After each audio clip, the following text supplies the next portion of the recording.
Hello everyone and welcome to the first installment in our Deck Spotlight series, where we'll be focusing on highlighting the latest and greatest decks of the Boomsday project. In this video, we'll be breaking down what makes Togwaggle Druid one of the top decks to climb with. This variation of Druid has had a power-up thanks to Boomsday giving it access to Dream Petal Florist and Biology Project to give the deck more consistency and early game power.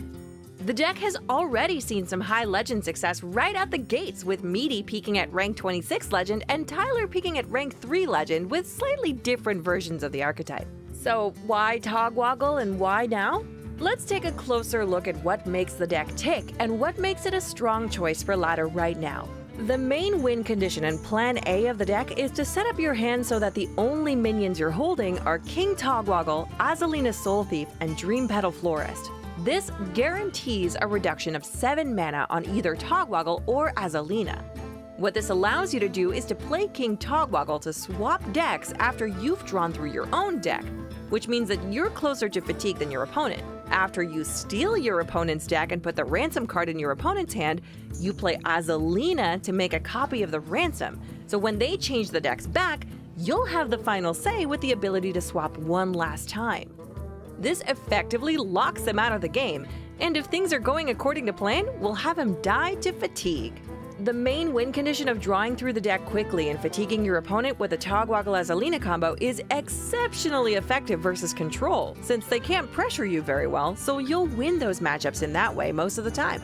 Against aggro is where the deck can get tricky. Aggressive strategies have the ability to pressure you quickly, so you'll be relying on your defensive tools to get through those games. The deck employs a number of defensive cards to survive and buy time to draw through the deck and find the combo pieces. Jasper Spellstone, Naturalize, Wrath, and Swipe function as the deck's removal spells, while Spreading Plague helps to buy time and gain virtual life against wide boards. Oaken Summons, pulling out Ironwood Golem, is fantastic at removing a card from your deck to get you closer to the combo, as well as buying time versus aggro.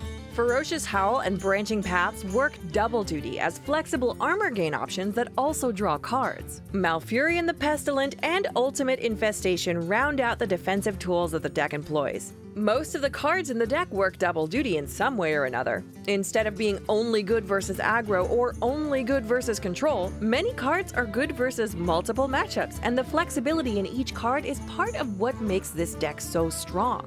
Sometimes you'll cycle through your deck quickly and win the game easily with Togwaggle-Azalina, and there'll be other games where your opponent makes a wide board and you follow up with a Spreading Plague and end up killing them with Branching Paths buffing your minions. While the main plan is the combo, you're also playing the shell of a very good mid-range Druid deck, and that alone can win you games, so you don't even need the combo. Like any deck, how it plays out and how its matchups pan out can be determined by its tech inclusions, and Togwaggle Druid is no exception.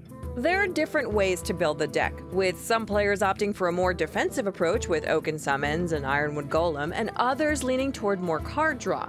The list for this video splits the difference between the two and uses the Ironwood package as well as Ferocious Howl for extra draw and armor. If you find yourself running into more problematic minions, feel free to add a Spellbreaker to your deck, but only do so if you're not playing Oaken Summons, because pulling Spellbreaker from summons is not great. Giggling Inventor is one of the most ubiquitous cards from the Boomsday project, so no one would fault you for including a couple copies in this list too. If you find yourself needing more AoE options, Starfall is a great option as a flexible single target or AoE tool. The Boomsday project only just launched, which means that these lists are by no means gospel, so get out there on the ladder, tweak the deck to your own preference, and innovate with your own list. You never know, maybe we'll be featuring your high legend result in future videos. Thanks for tuning in to the first installment of the Boomsday Project Deck Spotlight series, where we bring you the new and best decks coming to Standard. Be sure to like and subscribe to the YouTube channel to keep up to date with our most recent videos and be notified when anything goes live. Be sure to follow us on Twitter and leave us suggestions in the comments for what deck you'd like to see spotlighted next. Thanks for watching and see you next time!